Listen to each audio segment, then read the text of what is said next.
What's going on is the Wolf, and we are back with another episode of the Wolf Has Spoken podcast, America's fastest growing podcast. And as y'all can see, for the last couple episodes, we have been in our sub studio, Mm-hmm. and we've even been thinking about making this the primary. Mm-hmm. Like I'm not mad at the idea, but before I get How into people that, feel about how people feel about this set just versus the other I one. would say, Yeah. yeah, it is a little like more Mm-hmm. compact, but I like it. But all in all, before we even get into that, welcome to another episode of the Wolf Has Spoken podcast, America's fastest growing podcast, universally Universe. fastest growing podcast. I find myself joined by my guy Q. We're excited today. Feel good to be back. You know what I'm saying, and in good spirits and good energy. And Always.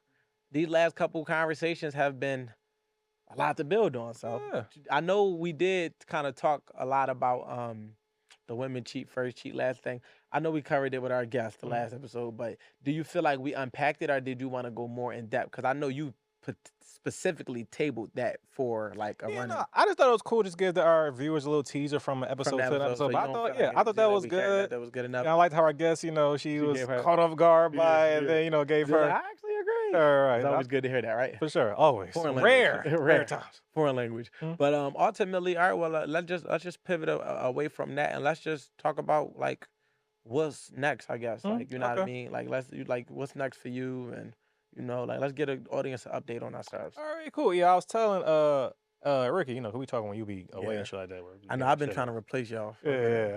I might not replace Ricky, but he's been in the hot seat. But the idea of we talked about episodes ago about leaving a job, then thinking about, all right, cool, we gonna go full entrepreneur route or try to balance shit, whatever. So at the same time, again, like I said, I'm an audiobook scholar now.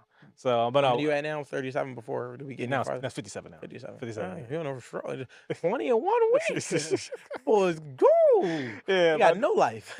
But the one book, come in my soft era. So now all I do is listen to audiobooks. You still a household and go to Pilates and do dishes and pick up my daughter from school. Yo, it's so funny because he really a house husband, but he love it. Like it's easiest job ever had. He said, "Why do women complain? I don't understand. I would have been settled for the soft life." Right? Yeah.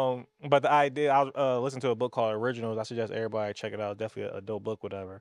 But they was talking about the idea of like risk taking. And there is like a stigma around like entrepreneurs or people like chasing greatness or success, whatever. It's like, like jump off the ledge, leap of faith, do what you gotta do, whatever, and figure the shit out. No parachute, you're gonna be good with your willpower and shit like that and your idea. And yeah, of course, like that can work out, nothing wrong with that, but also the idea of like many people that have achieved greatness and businesses and their own or visions, is the idea of also taking a risk, but also like a calculated risk. And they really dive deep into that and like just kind of like debunk the stigma of like, no, like what's fuck a plan B? What's a plan B? And again, not saying nothing wrong with saying fuck a plan B, but also as many people that have done things was like, oh no, yeah, like I started this business, but I'll quit a year or two into the business once we made profit. Like, and just so I think I've been thinking about that, about what's next of like, all right, if I do get a new job, whatever that may look like, whatever, but also nothing wrong with assessing how it is in real time and making the best decision versus like, no, it's just this no matter what. So you saying when people get stubborn to sticking to the process? Yeah, and versus seeing how the cars lay out. I was just presenting that because I did like veer off, and I had to. That's why I was like, that was the part that. But no, to your point though, so I've never had a job. Like I literally been an entrepreneur or a hustler or whatever, just a hustlerpreneur my entire life. You follow what I'm saying? So for me, my mindset has always been like, this is it. Right. But I've been trying to find. I'm not even gonna say I'm trying. I've been creating stability within the business so that it feels consistent, like the job, where it's like taking the contracts that's like more long term, even if it means less. You know what I mean? Building out a team and being more willing. Because when I first started my agency, had like up to 9 employees at once, and we was able to generate way more money. But of course, like we had company overhead and had to pay payroll. So once I kind of like fell off that business when 2020 hit, the business kind of dissolved and everybody kind of went in their own direction. I still operated under the agency, but as more like a one-man team. And as a one-man team, I was cool with making 6 figures and this, that, and third. But it was just like, if I'm trying to scale, now I got to get back to understanding like, all right, the stability I want is going to come from taking cheaper contracts, which means going to be more work to be able to hit the numbers I want to hit. So I got to pay a team. So that's something that I've been doing. That's what's new for me. Whereas though, versus I just being outsourcing, where I might be like, hey, Q, you got a consultant agency. How about I send you a client? I've been more on the in-house tip where it's like, no, look, we have these goals to hit and quotas to meet, and we are doing these, and this is what you get paid to do so. And that is one of the things that allows me now to create that stability. So as the cards lay out, as you say, it's not like a decision I got to make where it's like, because you asked me, like, yo, would you be willing to get a job? And it has crossed my mind at times, but it's just not me. So it's like, I just say, you know what? Instead of, even if the fact that that even crossed my mind, it's not that I don't make the money. I got to manage it better. And I got to actually go back to being a CEO and stop just being a self-employed entrepreneur. Because that's what it became down to. It's like, all right, if I can get these 2 contracts for such and such, I'm going to just do the work. And I'm going to spend the rest of my time doing things that I love to do.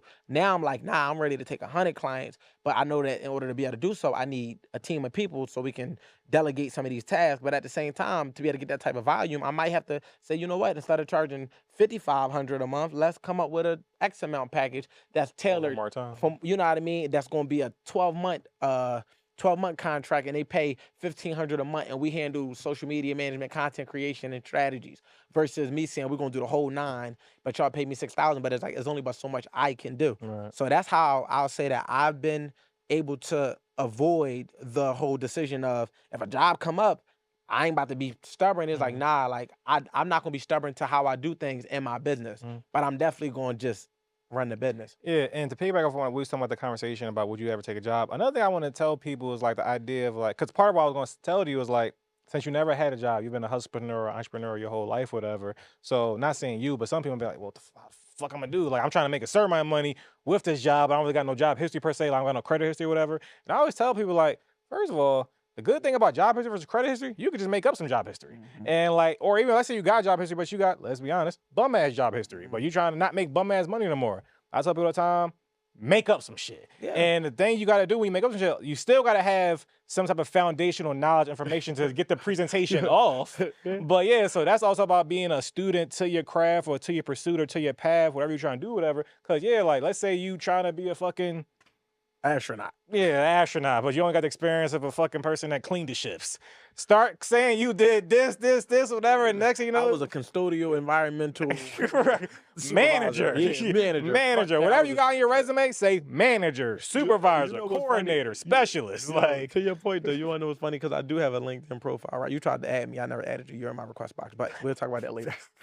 Even though this nigga had a LinkedIn profile. Say Q Day Howard tried to add you if that was your name, and I'm just like. Social is. But so you know, because I've owned multiple businesses, like even before I remember first time when I first had first time marketing, I just owned the Hair Cartel. Right. I had I was selling I had my you had that when I first met you. Huh? You had that when Hair Cartel? Yeah, so we had the Hair Cartel beauty salon. And then my homegirl used to bake. So we had Sweet Pea Cupcakery, and we had like she baked and we sold the cupcakes and all of that. We had that. And I had it was another business that I had that was on the resume that I had created.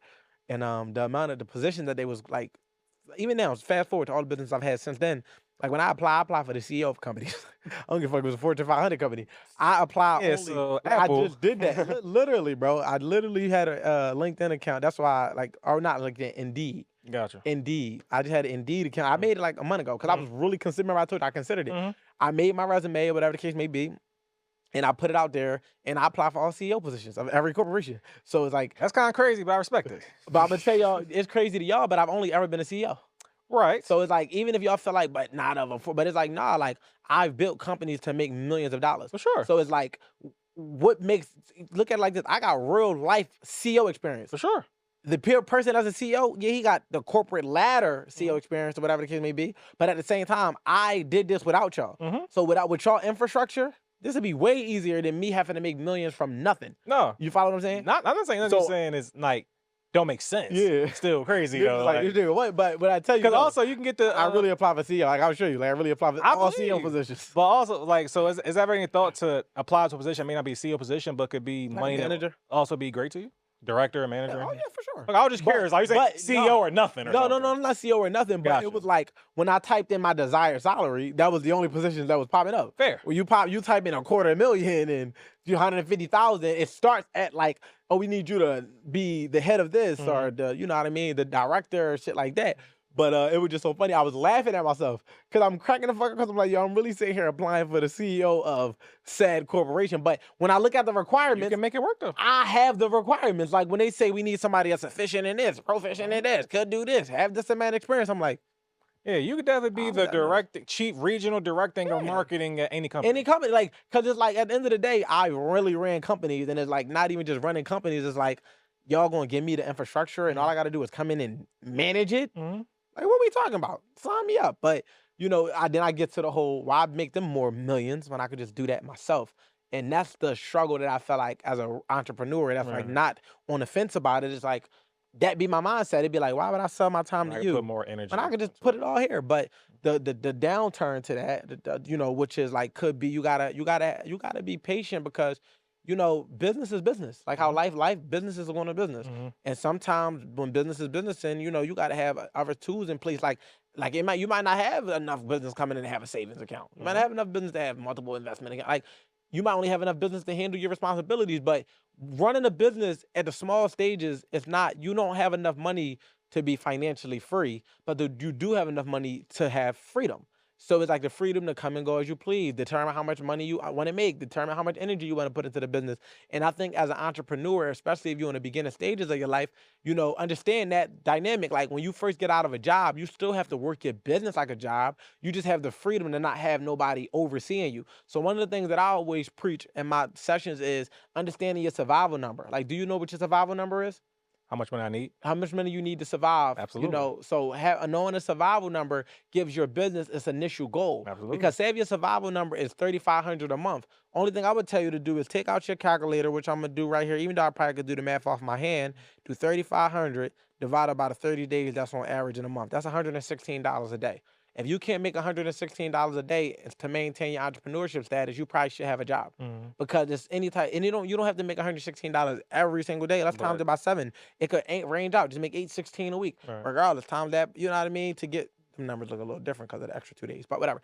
Fact of the matter is, you can hit those numbers and not have to go back to work. So working a job is a choice. Some people don't want to put that in. You know what? I'm cool with the $3,200 I make a month. It covers my life and my expenses, and that ranges out to being like $40,000 a year almost or something like that. And that works. I'm not about to be the entrepreneur person that's like, yeah, that ain't enough. You need more. You a man with a boss? Yeah, like what the fuck? Quit. No, it's more so like, no, like you got to do what fits your personality. For me, whenever I start to do the math on what I can make in 40 hours, like on average, like my marketing sessions start at $1,000, right? That don't mean I'm getting 100 a fucking month, but it's like, that's just what it is. So even if I get 10 of them, so why sell the time for why less? sell my time for less when I'm already selling? But now I'm on a tip where it's like, okay, how can I optimize and get more? Where it's like, start doing social media management for other people, charging them a cheap rate, like $1,000 a month, but being able to sustain 50 of them.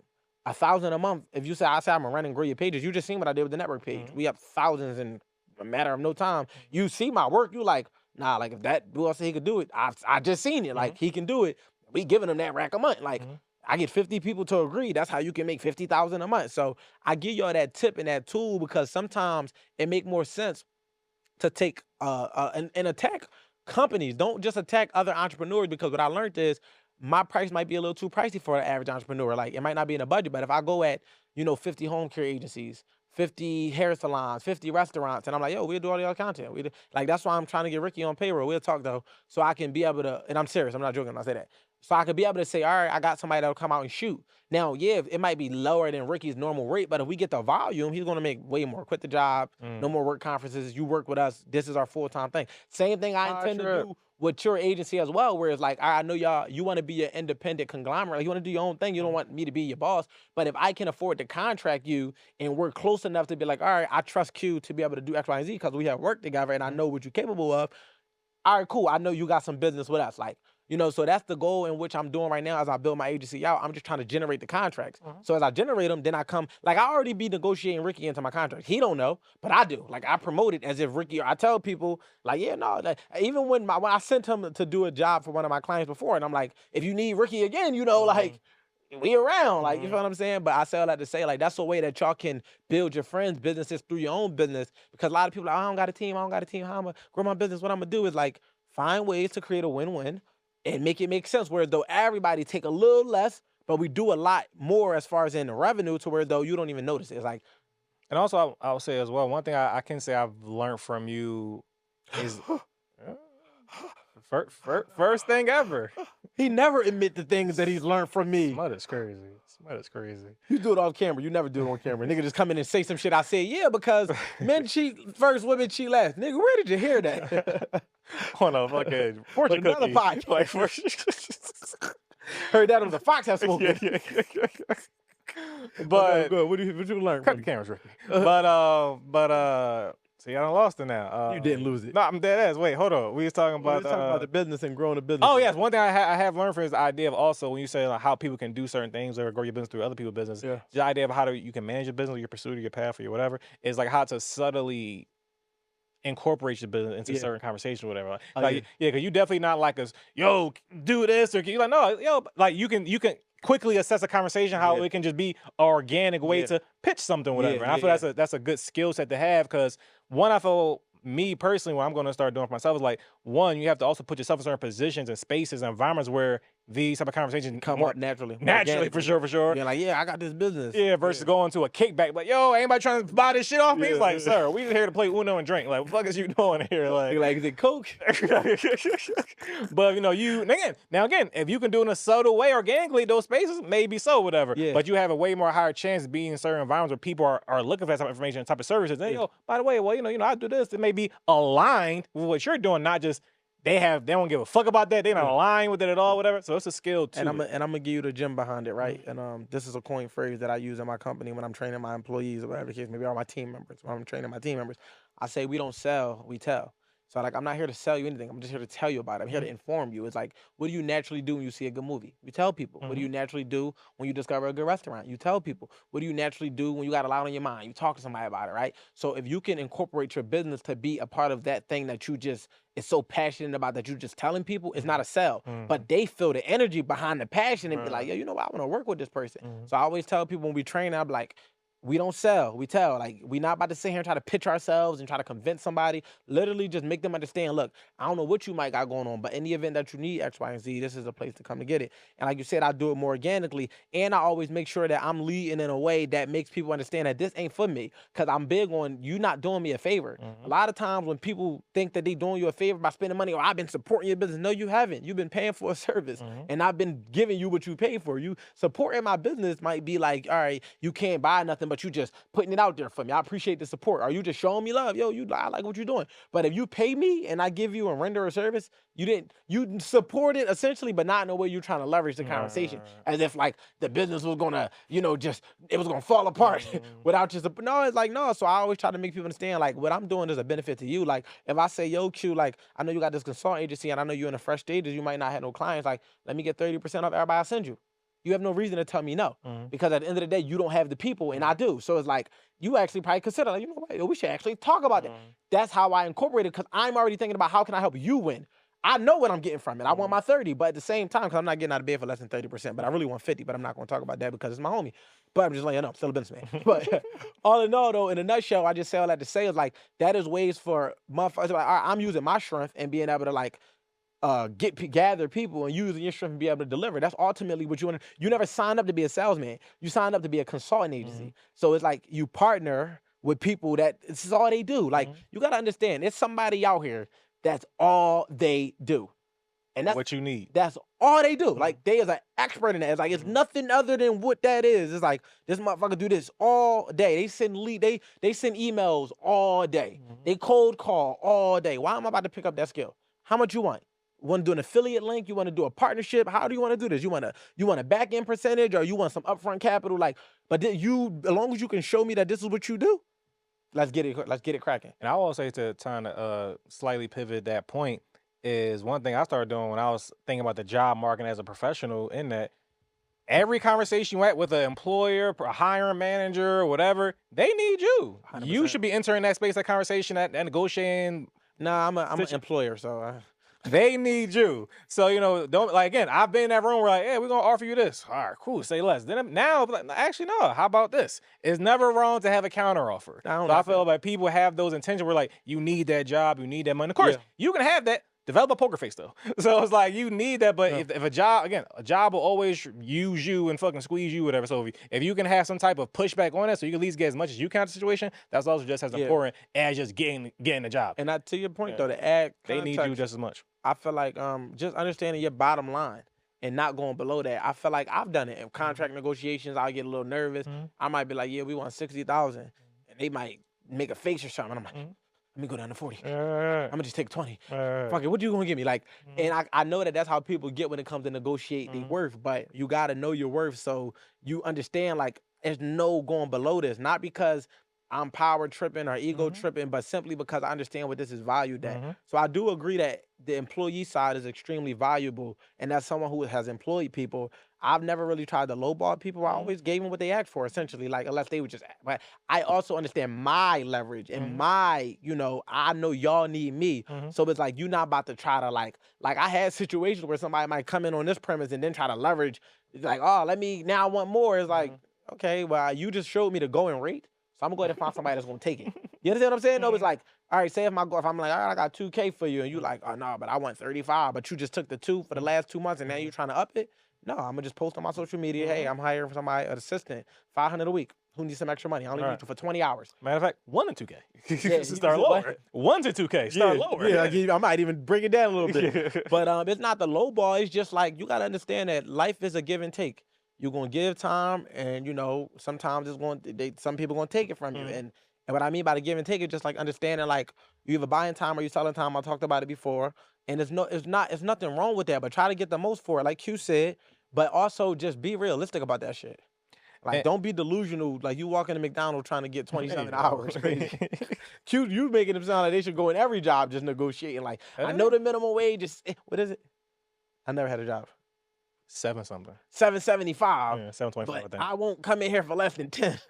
That's just not what the market pays, sir. That's about where you're applying to. But the pivot slide, you mentioned time though, so I got like a left field question for you.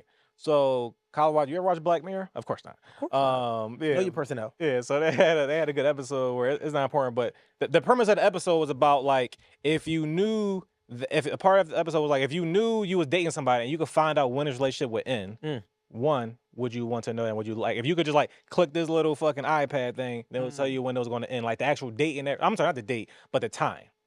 Like it was like they're going to end in 7 years. Would you hit that? Or would you find out not hit that? So I'm not that curious. Okay. But I could see how I probably would be interested because I feel like it'll make you more intentional. Yeah. Because it's like a motherfucker like, I only got 7 years? Right. Yo, we need to do this. We need to do that. There's less arguing, there's less time. Like, you're going to spend all your time trying to enjoy that person because you understand what that time look like. And if people actually operated like that in general, it gave themselves like deadlines to say like, you know what, I'm not going to keep procrastinating. I'm actually say, you only got a week to finish this. You'll actually be more intentional with your time. But to answer your question, on the surface, I'll probably say no. All right. Because I would want to see what happens. But beneath the surface, yeah, I probably say. Okay. So on this episode, the whole society's built like this. All your dates are kind of like engineered by the society. They just put you on dates, whatever. And then you hit the button on the date, like, all right, see how long it'll last. Anybody be like, 24 hours. All right, cool. You want to fuck or not? Like, exactly. You get real intentional. Right. Like, and what then, are we doing? And then you might say 3 years. But you have to do it no matter what, though. So let's say you don't want to fuck the person. They're like, damn, we got 3 years. We got to rock out with it for 3 years. That's a good point because that makes it a sentence. Right. So I don't know if I want to know that. Right. That's a good point. So the couple that was about the episode, whatever, they end up dating. And they was like, oh, this is great. Like, this is da-da-da, whatever. And he's like, how about, we don't like how this shit is weird. How about the rule for us? We never look, though. We just never look. We just rock out until it ends. And he was like, all right, I promise. But he couldn't help himself. He like, I got to do it. And when he first did it, it probably said like 15 years. He was like, oh, shit, like 15 years with her. This is amazing. But because he looked, it like sabotaged. That shit cut it down to like 7 days. Or like maybe even 7 hours. Some weird shit like that. And he had to tell her. They was mad, whatever. But the point is that when they broke up, they end up dating other people. It was a whole thing, and they end up coming back to each other. And it was like a whole simulation. Say like all these different scenarios, you guys dating, you kept bringing back to each other, and that's how you know it's meant to be. Da-da-da, whatever. But to make it even darker though, about your point about being intentional, I feel the cliche type of dynamic of that is like if you knew the day you was gonna die, would you want to know? And I used to look at that type of question or thought progress like, fuck no, like why would I want to do it? But then not saying I would, but I also see the power in the words like if you knew not the time or day, but just years from now, you would be like, oh no, like I got this amount of time to do what I gotta do. Some people might just say fuck life, I'm just rocking out. But some people really, no, I'm about to maximize the shit out of this. I think that without even going that dark, just thinking about not procrastinating, like you can develop a mindset that's like that without making it that extreme, because like that's an extremity that's very much inevitable and is very much like, you know, it's a thing. It's like whatever. But if you just can lock in on that, like sometimes you can have paradigm shifts that's not as severe for you to get to that point where you like, yo, you know what? I'm not about to be playing around. Like my guy Neo always say, success loves speed. And it's like, just that's the same concept, but in reverse, where it's like, instead of speaking in a dark manner, I'm speaking in a positive manner, where it's like, why am I waiting? Like, even when I'm talking to my clients, I'd be like, if they be like, yeah, I'm gonna just do that joint on Friday. And I just be like, why? I really kind of don't know. Like, what's the difference between a day and Friday? This the only grace I give them. Do you not have the money today? Right. Oh, no, it ain't really a money thing. So why Friday? So when you look at your life like that, it's like, why wait? Like, honestly, like, none of us really push ourselves to the max as much as we could. Right. Like, we really, like, we just look at what we just was able to, like, we could do, like, imagine we did that 5 days a week. That's crazy, but it's possible. You follow what I'm saying? And it's like, thinking about how much more time, like, and remember, I always credit him for being intentional. I'm like, yo, that motherfucker get the most out of his 24 hours. Like, you gotta think get the most out of his 24 hours. But it's like, when you think about it, it's like, shouldn't we all? So it's like, to your point in that regard, like, I would love to experiment with that in the dating world. Like, I would love to, but the other concept of it, I'm not acknowledging. I'm not acknowledging that one. But the other, for that one, I feel like that would be a dope thing. But if you go into it just kind of like giving yourself, you know what, this is going to be a good year. Let's make the most of this dating experience. And like we said previously, like, you know, just because it ends don't mean it wasn't good or great or amazing. You got to just learn how to roll with it. Like, yo, we all got them situations, like, when it's time for them joints to end. Like, and I always say movies because it's nothing like a good movie, like for the minimal ones I've seen. But it's when you get a good one, you like, damn, like, that was fuck, like, what happens next? Like, sequel. You go on Google, everybody go to Google and be like, is there a part 2 in the works? Like, you know what I'm saying? Like, when is the next one coming out? Like, no matter if it's a show or a movie, when it comes to an end, you always got that detachment and that withdrawal that you're going to go through for that semi-moment. And the same happens in relationships. You're going to go through that detachment and that withdrawal. But don't allow the withdrawal to make you bitter. Like, to Q's philosophy, don't be mad it's over, be happy it happened. And really honing in onto that philosophy of being like, yo, you know what?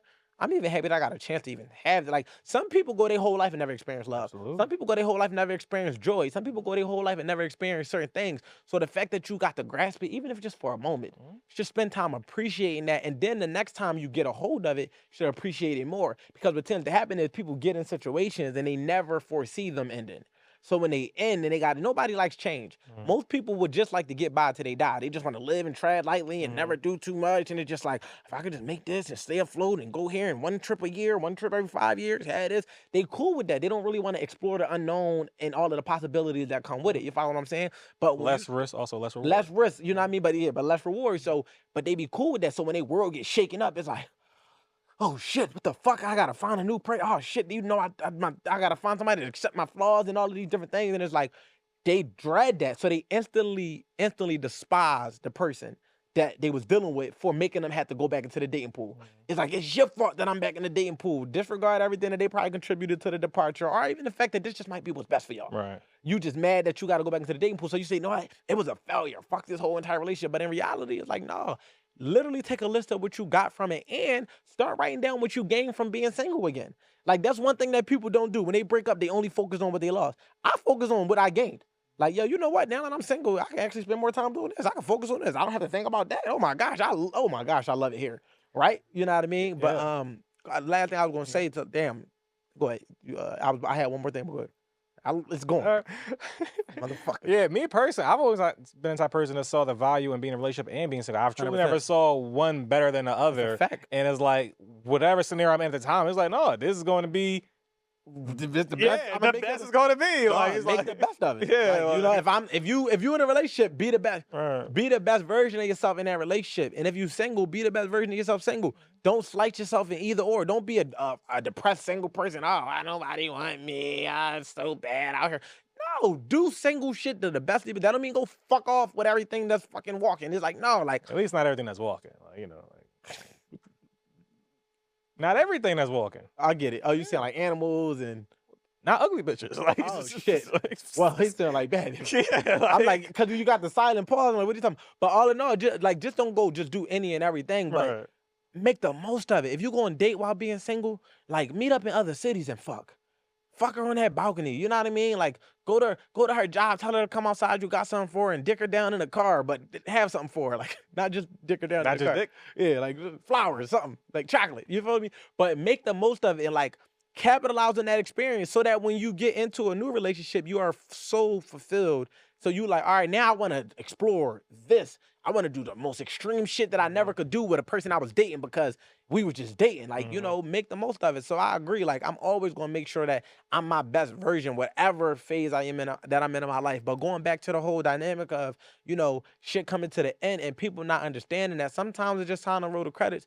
Don't be the bitter person moving forward. Like literally accept it and appreciate it for what it is and figure out what you want to do next. Like, all right, cool. I seen that movie. Which other type of movie do I want to see?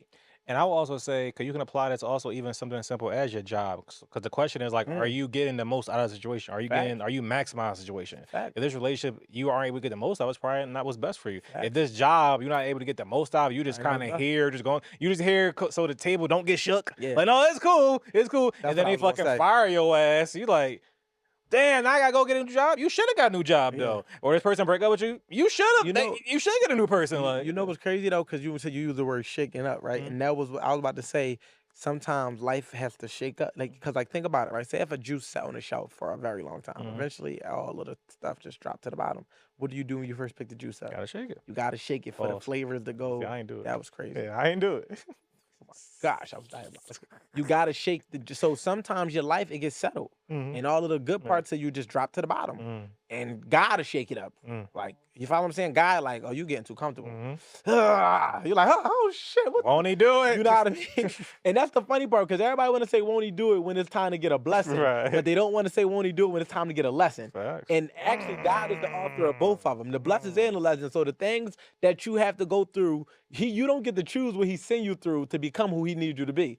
And it's like, you ain't always going to like it, but you can't say you're a person of God in any capacity if when it does not go in your way, you somehow find yourself straying away from God. When in reality, he shake your life up so you can draw closer to him because he want to show your faith. Faith is not shown when you have everything. It's shown when you have nothing. And I feel like people don't understand that. They think that like, oh, faith is, all right, things is going good. And I just feel like it's going to keep happening that way. No, faith is, I can't even see where my next money coming from. Nigga, I live my whole life based off faith. Take your time. Like, you follow what I'm saying? Like, woo. Take your time. I live my whole life based off faith. So with that being the case, y'all just got to understand, man, sometimes God is going to send you through seasons to make you who he needs you to be for whatever mission he got for you. And until you accept that process, you'll always have regrets. One of the things that I talk about in Art of Accountability, which is more important than forgiveness, which happens before forgiveness, is acceptance. If you don't accept the outcome of something, you are never going to be able to forgive yourself or nobody involved because you haven't even took the first step, which is acceptance. Acceptance is the key to forgiveness. Because motherfuckers like, no, I forgave, but I'm still mad. You're not forgive because you're still mad. If you were somebody that plays in a championship and you missed the fucking 3 and you just keep talking about how y'all could have won the chip 20 years ago, you never accepted the outcome. You felt like it should have ended a different way. So you never even allowed God to work on you through the character development that would have came from that loss to get you back to the championship. You just felt like that was your moment. You missed your moment. It's never going to happen again. I'm giving up. And that's how people be when they have a failed relationship. They feel like they missed their moment. It's over. Why try? So many people become fucked up individuals after a fucked up relationship. Why? Like, that don't even make fucking sense. How are you allowing somebody else's actions and behaviors to turn you into something that you claim you are not? And what I say is, it ain't that you wasn't that. It's just this situation revealed to you who you truly are. Because if you're not a thief, you're not going to start stealing because somebody stole from you. If you're not a liar, you're not going to start lying because somebody lied to you. If you're not a cheater, you're not going to start cheating because somebody cheated on you. You're going to remove yourself and say, you know what? I'm better than this. I'm better than what I'm going through, and I'm not settling for that. So with that being the case, it's like you got into a fucked up relationship and a person did you dirty, so now you walking around doing everybody dirty. No, you need to accept that that's what it was and trust that it was for the betterment of your future and your situation so that you can attract what you say that you want. But if you allow in that situation to determine who you are internally, and the way you live your life and the way you see the world and the way you see the perspective of life and relationships, then you just living through the perspective of your pain and you ain't never going to get nowhere like that. So I'm here to tell you, acceptance is the key to forgiveness. Let that shit be what it is. And if you say you love yourself, then you got to love everything that you can't say you love yourself if you hate what you had to go through to become who you are. Just that simple. You gotta love every part of it. That's what loving yourself is, unconditionally. It means without conditions. I love everything about myself, flaws and all. And it's just like sometimes you gotta accept yourself. Like not try to change yourself. How can I get these people to like me? How can I get it? No, you know what? This is who I am. I accept myself because I love myself. And most people that can't accept themselves, I hate to break it to you, but it's because hate yourself? You don't love yourself. Right, okay. Or so to piggyback off that a little bit, the idea I've seen, it's a common back and forth counter I've seen where like a man will be like, nobody care about men's mental health, this and that, and then one will be like, men don't care about men's mental health. It's just a cop off y'all to say that when you have homeboys or friends or even yourself that you don't prioritize, y'all don't give a fuck, y'all don't take it serious, everything's a joke to y'all, whatever. The macho, toxic masculinity and shit like that, whatever. So as us, I feel like we're definitely pretty enlightened young black men, whatever. We definitely care about being progressive, being 1% better. What is your thoughts about that? And like, as a person who's a proponent of therapy, whatever. But as far as like the spaces you're around and some of your friends, is that something as well where it's like, I think niggas care about their mental health. Okay, cool. Yeah, I don't understand why, like, what do they mean we don't care about our mental health? Like, what does not caring about your mental health look like? Okay, so I'll say I feel like if anything, they don't care about their mental health. They're the ones that'll go down a rabbit hole of overthinking and searching for information that will hurt their own feelings. True. That's like self-sabotage. Okay. That's lack of care about your mental health. What do we do that's like, you don't care about your mental health? Okay. True. I think more so saying about each other's. So as we know, women love venting and talking about the same shit and hearing each other out, whatever, having a shoulder to cry on, where men often don't have that same comfort and safe space amongst each other. No, just because we don't cry and vent don't mean we don't care about each other's mental health. A nigga see you stressed, like, come on, bro, I gotta get you out the house. Let's go run some ball. Let's hit the gym. Let's play the game. Let's go fuck some bitches. Like, niggas care about each other's mental health. Like, a nigga see his homie depressed, he's gonna try to get him out of the house. It just don't look like, tell me what you going through. I wanna hear the problem for the 49th time that I been gave you the solution for in the first time. And you crying about it again. It's like, no, niggas is solutionists. Right. So I always say, if you looking for, some type of empathy, some type of sympathy, or some type of community, you go to women. If you're looking for a solution or an answer, you go to men. So as a man, it's on you to decipher who you go to. Like, if you just got to vent, it ain't to say that as homies, we ain't going to allow each other to vent, but you got to know your target audience. Like, you got to understand that it's not that men don't care. That's not our expertise. You're not about to lay your head on my shoulder and cry. Like, you understand? What am I supposed to do with this? Damn, bro, that's fucked up. Like, what am I supposed to say? You feel me? Yeah. Now, me kind of being like an advocate, I got more advice to give, but on the average male, it's like, what is he supposed to say in that situation? Whereas the women at least be like, aw, give me a hug. Like, you're going to get received in a different way. But if my homie going through some shit, I'm like, damn, how can I get this nigga out of this space? Yo, bro, you trying to go run some ball? Yo, you trying to go lift some weights? What's your future plan? What's your goal? Or this is how you overcome the situation. So it's like, even if you tell me about the problem one time, it's like, you're not about to keep talking about it, because we solutionists. We don't even like that in our relationship. It's like, your girl got a couple times to complain about some shit before you're like, all right, what are you going to do about this shit? Like, you keep talking about the same shit, but you're still getting up and going to work. Quit the fucking job at this point. Like, I don't want to hear about this shit no more. So it's not that we don't care about each other's mental health. We just operate differently. But what's happening on social media is women are projecting their perspective onto a man's way of thinking. We don't think like y'all. So because we don't think like y'all, how y'all are processing our behavior is not in alignment with the intent behind our behavior. Y'all processing our lack of, sensitivity in certain things as a harshness. But trust me, we are not the ones that lack grace and patience.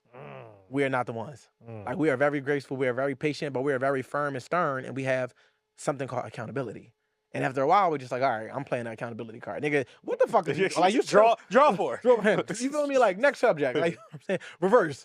But ultimately, it's like a lot of lack of context, because they don't understand us in most cases. They think that they can just perceive it to be like, y'all the ones that don't care about y'all mental health. No, that's not the truth. There's a difference between us not being receptive to certain written conversations and us actually sabotaging one another. We don't do that. But it's like a lot of the stress and the sabotaging comes from y'all. So when we say y'all don't care about our mental health, it's because you will see that a nigga stressed out and you still gonna stress the nigga out. I ain't never seen my homie was stressed out and I say, nigga, but you still gotta, you feel what I'm saying? Like, nigga still show up and be like, man, bro, going through some shit right now. Let him figure that shit out. I don't know what else to say. Let him figure it out. If he need to ask me a question, I'll give you an answer. But with a woman, it's like, you ain't the only one going through something. I didn't say I was. I was just trying to go through my shit. Like, the fuck? Like, you just want me not to go through shit? Like, I got shit going on. So, yeah, it's not the slight, but it's like, nah, like, yo, like, going back to what I was trying to explain in the last episode, ladies, like, when we say, gosh, like it don't cost y'all nothing to check on a nigga. It don't cost you nothing, yo. It don't cost you nothing to just be like, yo, how was your day? And I know they're like, oh, if she ain't doing that, then she must not like you. That's cap. It had nothing to do with it. You could be with a man for 10 years. You could love that man, but somehow, some way, you just forget to say, how was your day? You want to know why you ain't asking him how was your day? Because you can't wait for him to get up so you can tell him how your day was. You can't wait to get up so he can relieve you of your stress. You can't wait for him to get up so he can take over what you had to do in the house with the kids and all the things that was bothering you that you never even considered what he possibly went through while going into the world. Because the world come with a lot of challenges that you don't see unless you're in the world. And you know who tends to see that? A lot of single women who are head of the household. And they're like, oh, I got to do this and that. And they're like, yeah, fuck that. Let me find a nigga that has at least. Like, you feel me? They get it. But when you put a woman up and she been sitting there for so many years, she forget like, yo, this nigga is fighting daily battles. Like, it don't cost you nothing to be like, babe, how was your day? Like, how are you feeling? You got anything you want to talk about? And then after that, don't say, because I've been going through this. Just let that marinate, at least for a night. Then the next day, yeah, because let me tell you this. All right, you ain't got nothing going on, cool, because I'm ready to dump onto you. It's like, dog, we can handle that shit. No, nobody's complaining. It is what it is. But don't lose sight of the fact that, like, y'all nurturers. Like, if you had a son, you would make sure your son was cool. You make sure your son was fed. You make sure your son was safe. You wouldn't want your son dating you as a woman and the shit that you might put a man through. You follow what I'm saying? But you not understanding that the man you dealing with is somebody's son. And the fact that you can't even draw the correlation to love a nigga in the same way that you would love your son should let you know about how you are distributing your love. Because love is care. Love is concern.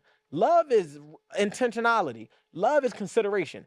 It's not this feeling of, yeah, and butterflies and rainbows and dry. And no, it's like, no, love is love. Love is motherfucking, I love you, so I'm gonna consider how you feel. And like, I love you, so I'm gonna care about what you're going through. I love you, so I'm gonna be intentional about learning a little bit about you so that you can feel heard and validated without it always being about me. That's love. Like, it's not about just motherfucking all of this cotton candies, clouds, and, you know, endless flower arrangements and, you know, edibles and edible arrangements. and edibles. You know what I'm saying? But all in all, in a nutshell, man, it's like when you say you love a nigga, ask yourself, do you really? Because if you're not willing to make sure that, you're never going to let your kid go a day without eating. You're never going to let none of your kids go a day without eating. You're never going to let your kids go a day without knowing that mommy loves them. You're going to always consider them. You know why y'all feel so imprisoned when y'all become a parent? Because that's the first time y'all actually hone in on having a responsibility. There's no other responsibility under the sun that y'all have to hone in on that can't be taken away from y'all. Even if you pay your bills, you can easily pass that off to a man when you get in a relationship. But it's something about what God ordained by having y'all carry for 9 months attaches y'all to this child so that when you push him out, you can't not think about this child first. So you feel like you lost yourself because for so many years, it was only about you. And even if you had a boyfriend, it was still only about you. But now that you got a kid, you're just like, damn, like, I got to think about somebody other than myself.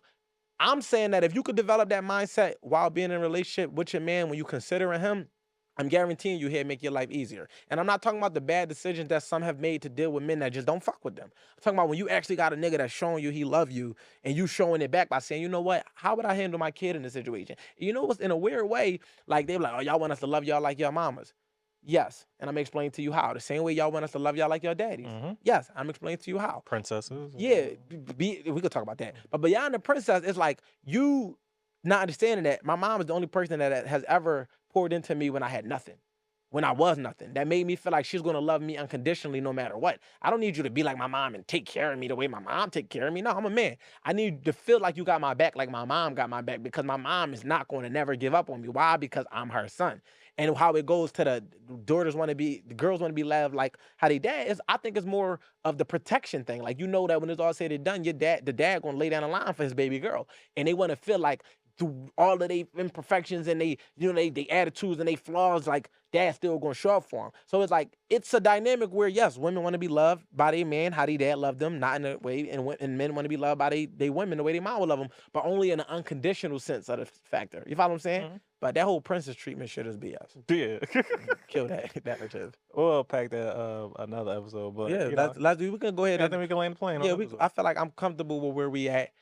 In a nutshell, man, get better every day. In a nutshell, ladies, it don't cost you nothing to show your man you love them. In a nutshell, fellas, it don't cost you nothing to work on yourself, to become a better man for your relationship so that you can open up these doors. Accept what was so you can have what is now, so it can stop affecting your future. Because what's tending to happen is a lot of y'all living in the past, and it's coming into your future and it's fucking up your lives. So I'll land a plane with that, man. Y'all already drama, know. past trauma. Yeah, facts. So, didn't I say that? Was that my bar? That was you. Can you start preferencing my shit? I looked at you in your face. I was like, new drama, past trauma. People don't know that's that. your shit. You trying to throw it to me. Oh my God. Yeah, Yeah, man. Yeah, you feel me? It's y'all create new drama from past trauma. You know what I mean? That's something that I often say. And it's like, we got to get rid of that. We got to eliminate that to be able to alleviate ourselves the unnecessary headaches. So you already know what's behind me is a billboard. If y'all looking for advertisement, and this is going to be the last time y'all see this without advertising. This is being intentional. It's going to be advertised here.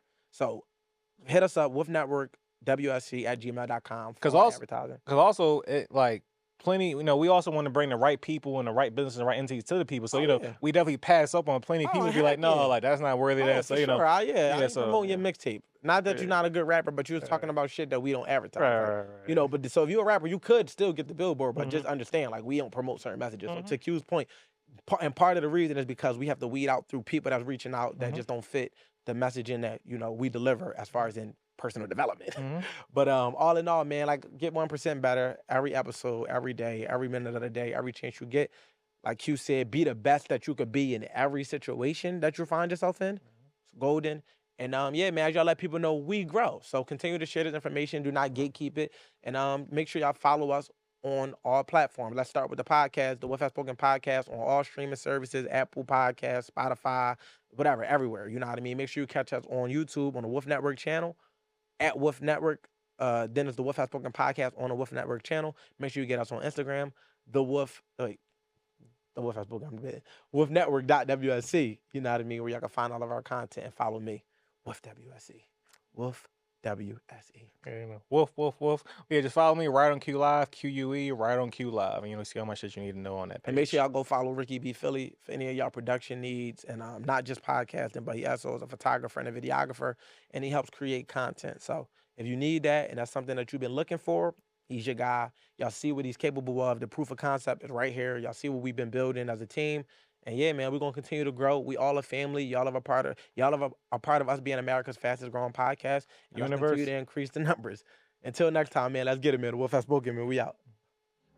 It's a wrap.